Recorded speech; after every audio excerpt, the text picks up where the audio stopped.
2022 has brought some of the most cutting-edge bicycles as brands push the envelope in search of the most aero, the most comfortable, and just the best way to construct a bicycle. However, have these brands been pushing the envelope in the wrong direction? Well, taking a glance at our comment section would leave us to believe so, which is why today we're going to look back over the past year and some of the weirdest innovations that we've seen.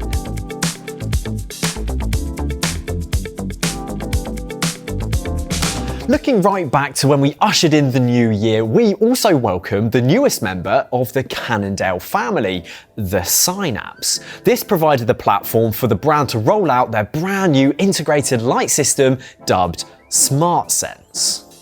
This new system was the integration of lights into the bike, and you also had the option to have a Garmin Varia built in as well. But this resulted in a single battery pack for all the components, which sounds like a good thing. You did get Lesign lights specific to the platform, and of course, all the cables and associated mounts.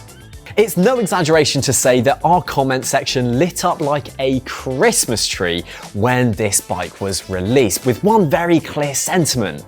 You were not a fan of SmartSense at all. The common critiques were that the lights and the battery pack were ugly, the lack of interchangeability of the lights was a concern, and that also the lights themselves just weren't bright enough. You also didn't like the fact that you were being forced into buying more lights which you may already own, and thus meaning it was inflating the cost of the bike in a market where bikes are already facing price hikes. There were plenty of other things that you had to say about the system, but these definitely seem to be the most common complaints. For a lot of riders out there, SmartSense certainly wasn't a bad thing at all, as the bike appears to be sold out in multiple sizes online. Perhaps the early adopters will pioneer the change of a more integrated system for bikes to adopt in the future.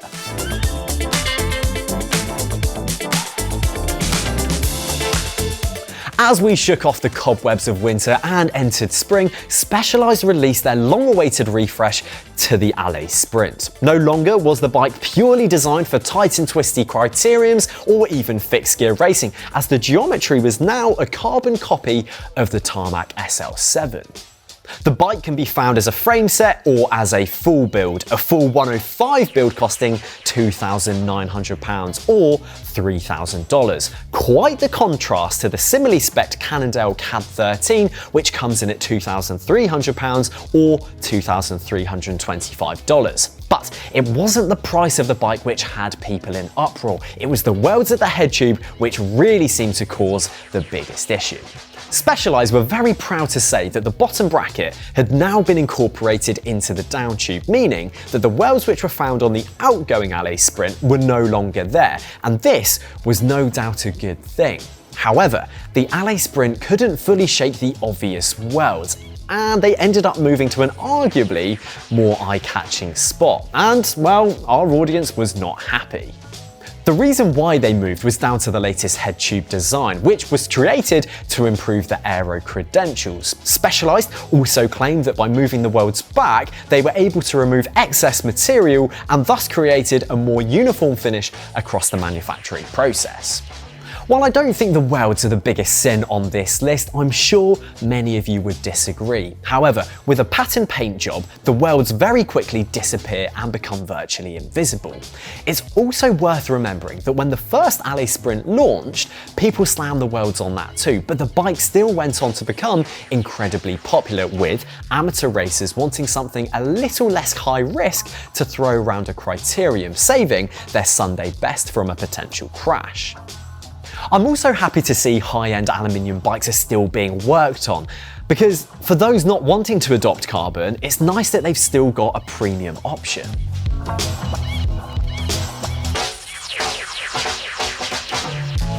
The Tour de France is always known to bring new bikes and new tech, and the Trek Madone was no exception. With a radical new design came some radical aero claims. Trek claims that the new Madone will save 60 seconds over 45 kilometers compared to the outgoing version, largely thanks to the new IsoFlow technology, which it incorporates into the seat tube cluster.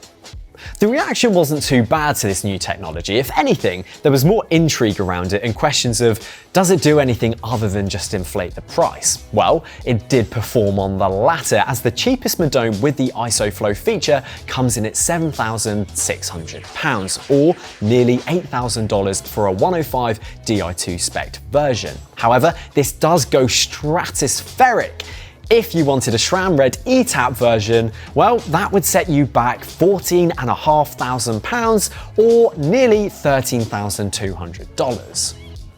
Trek has made a bold statement with its pricing here, as it is beyond what competitor brands have listed their range-topping race bikes at. For example, a similarly spec Specialized S-Works SL7 Tarmac with SmartWeld ETAP, well, that's going to set you back £13,250. Of course, still an incredibly large amount of money. Now, until we get our hands on the bike and really get to grips with the speed it has to offer, we'll reserve judgment on the tech itself.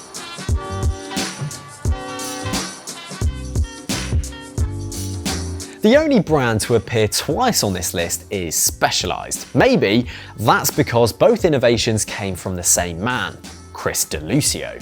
While his work with aluminium is very well known, and as such, he has a welding style named after him, the Diverge offered him a chance to make his imprint on the world of gravel too. Chris and the team at Specialized created a system where they could incorporate another future shock at the seat post cluster. The future shock works in tandem with the frame post that Specialized fitted inside the seat tube. Once put together, the result is a seat post that can move back and forth and provide 30 mil of travel, creating a smoother ride over rough terrain. The aim of the technology found within the Diverge STR was to suspend the rider, hence STR in the name. And while I did get to enjoy the clear benefits of the technology and give it a thorough beating in the British wilderness, when the bike launched, the overwhelming complaint seemed to stem from the fact that the inclusion of a second future shock was just a gimmick. Alongside this, the eye-watering price of the bike was also a firm gripe among viewers, with the starting price of £7,500 proving too much to stomach for some.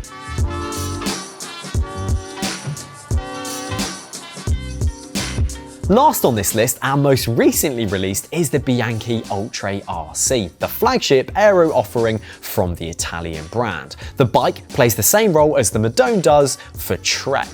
The key features of the bike can be found around the head tube. First up, Bianchi have created their own integrated carbon handlebars, which do strike a similar resemblance to Cervelo's S5 bars. However, these also feature some humps on the top of the bars to further their aerodynamic credentials. But it's when you look slightly further south of the bars that things start to get very interesting, as Bianchi have incorporated some F1 inspired tech into the head tube. Dubbed air deflectors by Bianchi, they claim to reduce the drag against the frame and work in tandem with the handlebars to protect the low pressure area it creates for the cyclist's legs. Now, soon after the launch of the bike, it was discovered that the air deflectors were actually UCI illegal and would not be allowed in any UCI sanctioned event. Once again, our audience labelled this as yet another gimmick posing as innovation with the only purpose of selling more bikes. And it is hard to argue against when you consider that the only riders which would feasibly benefit from such a development aren't allowed to use it in the highest form of racing. Only time will really tell what the future is for this innovation, and I for one am really looking forward to getting my hands on one of these bikes to see how fast it really is out on the road. When I was looking back over the year and pulling together this roundup, it did get me thinking about other modern innovations that created a minor ruckus.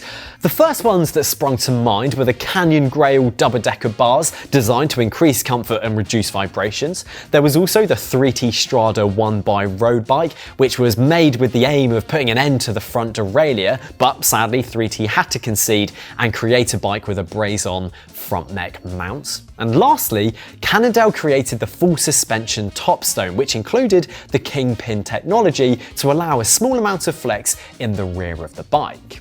While these products all received varying levels of backlash when they were launched, they still played an important role in the development of bicycle technology and the constant drive to create something which is better for the end user. The 3T Strada brought the argument of the one-by road bike to the mainstream and opened people's mind to the concept, which to some extent will have helped pave the way for classified. And lastly, the full suspension Cannondale Topstone demonstrated what was possible in a booming gravel arena, which now the Diverge STR can join. While some innovations may seem absurd, silly and downright gimmicky at the time of release, it's worth bearing in mind that you could just be simply witnessing the next chapter of bicycle development along the way to something even better. If we cast our minds back 100 years or so, it was the founder of the Tour de France, Henri de Grange, who can be quoted saying, "I still feel that variable gears are only for people over 45. Isn't it better to triumph by the strength of your muscles than by the artifice of a derailleur?" I'm sure that we can all agree that riders below the age of 45 need gears, and that races today are most certainly won by the strength of a rider's muscles, forgetting that dodgy 90s noughties era.